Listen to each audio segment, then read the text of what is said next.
challenge is there is a lack of understanding of what this India story is all about. And when I say lack of understanding, it stems from the fact that journalists sometimes are also living in a time warp.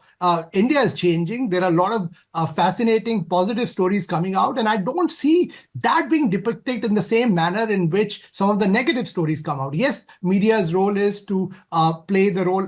We have to show the mirror to the powers that be. That's fine. But, why is that? There's only certain slant which emerges. My sense is there are two aspects to it. One, there's a lack of understanding of what today's India stands for, which is a vibrant democracy where there are checks and balances, which works very well. There are free and fair elections. There's a smooth transition of power. All that needs to be told more emphatically. The second thing is the negative narrative. I would say here, the government, for instance, it's not Mr. Jaishankar's ministry. The Ministry of External Affairs is not well equipped to tell the India story. You need more domain experts being deployed to tell the story, because often what happens is the journalists only get to see one side of the story. They don't get to see the other side. And that's the reason why perhaps you see so many negative reports that come out. I think from the standpoint of the government as well, you need to change the narrative setting that's happening now, because India is changing. You need to keep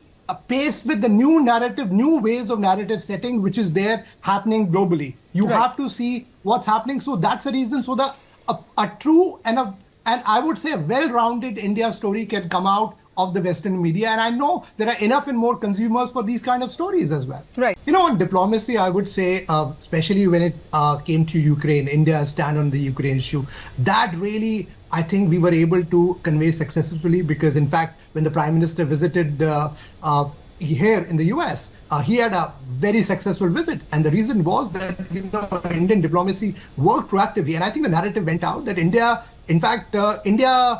conveyed to the US before it bought oil from Russia. That's the level of understanding that we have at the level of the governments. Yes, some of it did not trickle to the Western media. And here I would say that, perhaps some of them chose not to depict that, because, when you are, having a certain narrative in mind when you're doing a story, certainly you tend to skip some of those.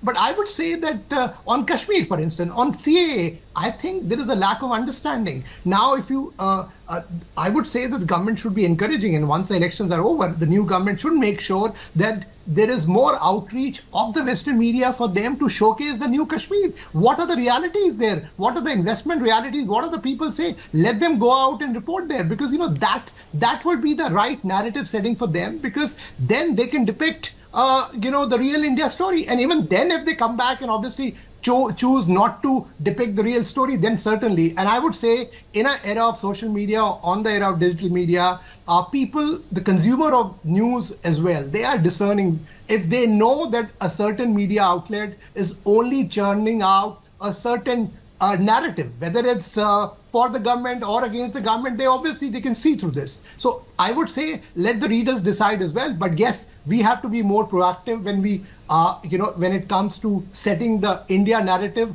of a new Bharat. That's something which has to be done proactively.